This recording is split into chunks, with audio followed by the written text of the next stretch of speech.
नमस्कार, जय हिंद, जय भारत। आइए बच्चों, आज हम केमिस्ट्री के कुछ गेस क्वेश्चन आपको सिलेक्टेड क्वेश्चन हम कुछ आपको बताने जा रहे हैं, उसको ध्यान से देखिएगा। ठीक है। पहला क्वेश्चन है, सीसीपी जालक की संकुलन क्षमता की गणना कीजिए। सीसीपी जालक की संकुलन क्षमता एचसीपी जालक से किस प्रकार भिन्न है? पहला क्वेश्चन, इसको कर लीजिए, सॉल्व कर लीजिएगा। दूसरा क्वेश्चन ये है कि स्टाइकियोमेट्री दोषों का सचित्र समझाइए। दूसरा क्वेश्चन यहाँ से आप कर लीजिएगा। अगले क्वेश्चन यहाँ से पूरे क्वेश्चन इंपॉर्टेंट, बहुत ही इंपॉर्टेंट है, इनको कर लीजिएगा। जिसमें से मोस्ट इंपॉर्टेंट यहाँ पर ये है, क्योंकि दो तत्व यम और एन से बना है। एन सीसीपी संरचना बनाता है और यम के परमाणु चतुष्क के लिए रिक्तियों के 1/3 भाग को अध्यसित करते हैं। यौगिक का सूत्र बताइए। ये सारे क्वेश्चन बहुत इंपॉर्टेंट, इसको कर लीजिएगा। अगला क्वेश्चन है, चांदी का क्रिस्टलीकरण एफसीसी जालक में होता है यदि इसकी कोष्ठिका के कोरों की लंबाई 4.07 × 10⁻⁷ सेंटीमीटर तथा घनत्व 10.5 सेंटीमीटर ग्राम सेंटीमीटर क्यूब हो तो चांदी का परमाणु द्रव्यमान। वेरी इंपॉर्टेंट यहाँ से। और दूसरा इंपॉर्टेंट यहाँ से और हो दूसरा इंपॉर्टेंट यहाँ से है। तीसरा इंपॉर्टेंट आपके पास, ये दोनों ही इंपॉर्टेंट है आपके पास। एक ये सवाल और ये सवाल, इनको देख लीजिए और आप इनको सॉल्व कर लीजिएगा।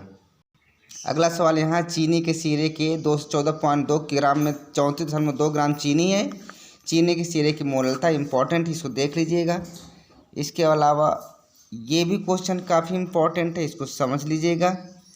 और एक यहाँ से क्वेश्चन ये इंपॉर्टेंट यहाँ से, ठीक है, इसको देख लीजिएगा। सड़े हुए अंडे जैसी गंध वाली विषैली गैस, ये इंपॉर्टेंट है, वेरी इंपॉर्टेंट है, आने की पूरी संभावना। अगले सवाल ये है आपका 23वां नंबर है, बेंजीन का क्वथनांक। ये पूरा आप फोटो कॉपी कर लीजिएगा, वीडियो रोक करके देख लीजिए, सॉल्व है। अगला सवाल यहाँ से 5वां है, एमजी ये आवलिक, यहाँ पर दिया हुआ सवाल नट समीकरण संबंधित है, वेरी इंपॉर्टेंट, इसको कर लीजिएगा। इसके बाद यहाँ से एक सवाल आ गया, कोल्हाउस के नियम से संबंधित है और ये भी बहुत इंपॉर्टेंट है, इसको देख लीजिए, वीडियो कर रोक करके देख लीजिएगा, सॉल्व है। कोल्हाउस के नियम को भी पढ़ लीजिएगा, इंपॉर्टेंट है दुर्बल अपघट्यों के लिए। और साथ में यहाँ से यहाँ तक पूरा पढ़ लीजिएगा, अगर आए तो छोड़िएगा मत, कर लीजिएगा सब। अगला सवाल है, कोड से संबंधित सवाल है, ये यहाँ से पढ़ लीजिए, सब लिखा हुआ है, सॉल्व कर लीजिएगा। और इसके बाद एक और सवाल है आपका ये वाला, इसको भी वीडियो रोक करके देख लीजिएगा, समझ लीजिएगा, ठीक है, इंपॉर्टेंट है। हार्डी सूर्य का नियम भी देखिए, इंपॉर्टेंट है। सल्फर डाइऑक्साइड बनाने की विधि, प्रयोगशाला विधि, 2 रासायनिक समीकरण और 2 भौतिक। इस प्रकार इस सल्फर डाइऑक्साइड के बारे में याद कर लीजिएगा। ओस्टवार्ड विधि के द्वारा नाइट्रिक अम्ल बनाने की विधि के बारे में पढ़ लीजिएगा, ठीक है। जहाँ समझ में ना आए वीडियो रोक कर देख लीजिएगा, ठीक है। हम जो इम्पॉर्टेंट लग रहे हैं उनको हम गेस करके बता रहे हैं। सीमेंस ओजोनाइजर द्वारा ओजोन का निर्माण, इम्पॉर्टेंट। अगला इम्पॉर्टेंट है यहाँ से, प्रेक्षणों को स्पष्ट करना है। डी ब्लॉक के तत्व या ब्लॉक के तत्वों की तुलना में अधिक संख्या में ऑक्सीकरण अवस्थाएं प्रदर्शित करते हैं, क्यों? कॉपर प्लस लवण रंगहीन होते हैं, कॉपर प्लस प्लस लवण रंगीन होते हैं। Manganese plus plus plus ion की अपेक्षा मैग्नीज प्लस प्लस अधिक स्थायी होता है। ये सारे इंपॉर्टेंट है, इसको देख लीजिएगा, मोस्ट इम्पॉर्टेंट है ये सब। इसके अलावा इसका आंसर यहाँ तक भी लिखा है, इसको देख लीजिएगा, ये सब है, नोट कर लीजिएगा। लैंथेनाइड आकुंचन के बारे में देख लीजिएगा, इम्पॉर्टेंट, ओके। लिगेंड क्या है, इसको देखिएगा। उपसह संयोजन संख्या क्या है, इसको देखिएगा। उपसह संयोजन यौगिकों के आईयूपीएसी नाम, इंपॉर्टेंट यहाँ सब लिखे हुए, देख लीजिएगा।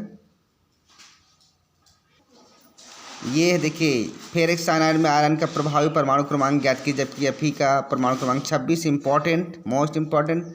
ये है आपका ज्ञात करना आयरन का प्रभावी परमाणु क्रमांक।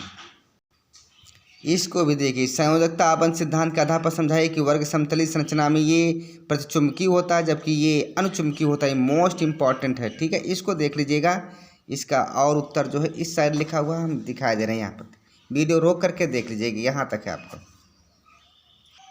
वर्नर सिद्धांत, वर्नर सिद्धांत इम्पॉर्टेंट है, मोस्ट इम्पॉर्टेंट हम लिखे दे रहे हैं, इम्पॉर्टेंट। बीबीटी इसका हमने वीडियो अपलोड भी कर दिया है, मोस्ट इम्पॉर्टेंट है बीबीटी, इसको भी देख लीजिएगा पूरा, ठीक है। ये पूरा इम्पॉर्टेंट है, इसको देख लीजिएगा। इसके अलावा यहाँ पर भी कुछ इसके लिखे हुए हैं, आप इनको सब देखिए, पूरा पढ़िए, अच्छे से समझिए, समझ करके पढ़ करके जाइएगा। अगर इतना आप कर रहे हैं तो निश्चित ही आपको सफलता मिलेगी, अच्छे मार्क्स लाएंगे, परेशान मत होइए। और इसके बाद जो अष्टफलकी वाला होता है ना, विपाटन सिद्धांत, उसको हमने बताया है, इसको हमने वीडियो में अपलोड कर दिया, इसको बहुत अच्छे से समझा है, इसको आप देख लीजिएगा, बहुत इंपॉर्टेंट, मोस्ट इम्पॉर्टेंट अष्टफलकी है, देख लीजिएगा इसको भाई, क्योंकि बार बार समय नहीं मिलता है आप लोगों को। ये वीडियो रोक करके देख लीजिएगा, इन रिएक्शनों को अच्छे से करिएगा। इसके उत्तर आगे हैं, दिखाते हैं। ये यहाँ पर इनके रिएक्शन हैं, पूरा अच्छे से रिएक्शन देख लीजिएगा, यहाँ तक है ये, ओके। चलिए, डाई एथिल, ये जो आपका एथिल ब्रोमाइड है ना, इसको बनाने की विधि देख लीजिएगा, आपको करवाया गया है। मेरे नोट्स बुक जो मैंने लिखवाया उसको ज़रूर आप पढ़ लीजिएगा, क्योंकि नोट्स बुक में, और यहाँ से नाइट्रिकरण, हैलोजनीकरण, सल्फोनीकरण, जो भी आपका हैलो एल्केन है उन हैलो एल्केनों का या हैलो एरिनों का किस प्रकार नाइट्रिकरण, हैलोजनीकरण, सल्फोनीकरण होता है, इसको देख लीजिएगा, ठीक है। ये सारे आपको हमने यहाँ किताब में, ये तो हम आपको गेस्ट पेपर से बता रहे हैं, इंपॉर्टेंट चीज़ है, हमने नोट्स बुक में बहुत अच्छे से समझाया है, और हमारा यूट्यूब भी डाउनलोड है, उसको देख लीजिएगा। प्राथमिक, द्वितीयक और तृतीयक एल्कोहलों में अंतर, इम्पॉर्टेंट। शुद्ध डाईएथिल ईथर बनाने की विधि, ठीक है, ये पूरा यहाँ पर दिया हुआ है, आप इसको देख लीजिएगा। कुछ करने की ज़रूरत नहीं, हमने सारा नोट्स बुक में लिखवा दिया है, परेशान मत रहिएगा, अच्छे से पढ़ लीजिएगा, ठीक है। और ये यहाँ इम्पॉर्टेंट मिला, ये फिनाल से आप बेंजीन कैसे पाएंगे, पिक्रिक अम्ल कैसे पाएंगे, सैल्सिल्डिहाइड कैसे पाएंगे, फिनाइलफेथिलीन कैसे पाएंगे, ये सब आप इम्पॉर्टेंट है, यहाँ से देख लीजिएगा। कुछ भी छोड़िए मत, जितना हम बताएं आप एक भी मत छोड़िएगा, ओके। सिरका विधि द्वारा एस्टिक अम्ल बनाने की विधि, ये पूरा इम्पॉर्टेंट, ठीक है। ये पूरा यहाँ फिगर भी दे रखा है यहाँ तक, ओके। इनके आप रासायनिक अभिक्रियाओं को देख लीजिएगा, हम इनके रासायनिक अभिक्रियाओं को दिखा रहे हैं इस साइड, ठीक है। ये सारे रासायनिक अभिक्रियाएं हैं, आप अच्छे से पढ़ लीजिएगा, समझ लीजिएगा, बिल्कुल टेंशन मत करिए, जहाँ समझ में आए कमेंट करिए। ये यहाँ से अन्य अभिक्रियाएं, रोजनमुंड, इटार्ड, एसिटिलीकरण, क्रॉस एल्डोल संघनन, बिकार्बोक्सिलीकरण, ठीक है। इसको तो आपको याद ही करना है, कोई दिक्कत नहीं, सारे आपके रिएक्शन सब कुछ दे रखे हैं, ठीक है। और इसके बाद कुछ इधर भी है, देख लीजिए यहाँ पर, ये ओके। दूध में उपस्थित शर्करा का नाम लिखिए, इसमें कितनी मोनोसैकेराइड इकाइयाँ होती हैं, ऑलिगोसैकेराइड को क्या कहती है, इसका फिगर देख लीजिएगा। टॉलेन अभिकर्मक भी देखिए, ठीक है, इसका उत्तर भी साफ साफ छपा हुआ है, इसकी अभिक्रिया भी देख लीजिएगा। यहाँ से ये इम्पॉर्टेंट है, कार्बोहाइड्रेट का वर्गीकरण, मोनोसैकेराइड, डाईसैकेराइड, पॉलीसैकेराइड, सब क्या समझते हैं, इम्पॉर्टेंट। यहाँ से इनको सब पढ़ लीजिएगा, बहुत इम्पॉर्टेंट है, क्या है, यहाँ तक इसका महत्व भी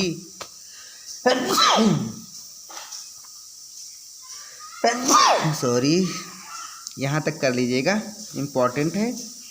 और ये ग्लूकोज के बारे में बहुत इम्पॉर्टेंट है, ग्लूकोज की रासायनिक अभिक्रियाएँ, ये सब लिखे हैं, आप एक एक रासायनिक अभिक्रियाओं को देख लीजिएगा, बस पढ़ कर जाइएगा, अपने आप सब आ जाएगा, ठीक है। ग्लूकोज की संरचना इम्पॉर्टेंट, जो हमने नोट्स बुक में लिखा है, जिस प्रकार समझाया है उसको देख लीजिएगा, ठीक है। और कुछ नहीं यहाँ पर, और सब बेकार है, हो गया। हमें इतना इम्पोर्टेंट समझना है, ग्लूकोज और फ्रक्टोज के बारे में अच्छे से पढ़ लेना, इनकी पायरोज संरचना क्या है, खुली संरचना क्या है, बंद संरचना क्या है, इनको अच्छे से पढ़ लीजिएगा। और आप अच्छे से मेहनत करिए, पहले इतना आज तैयार करिए, उसके बाद हम थोड़ी बहुत और इम्पॉर्टेंट है तो और बता देंगे, और खूब मेहनत करिए, अच्छे से पढ़िए, ओके।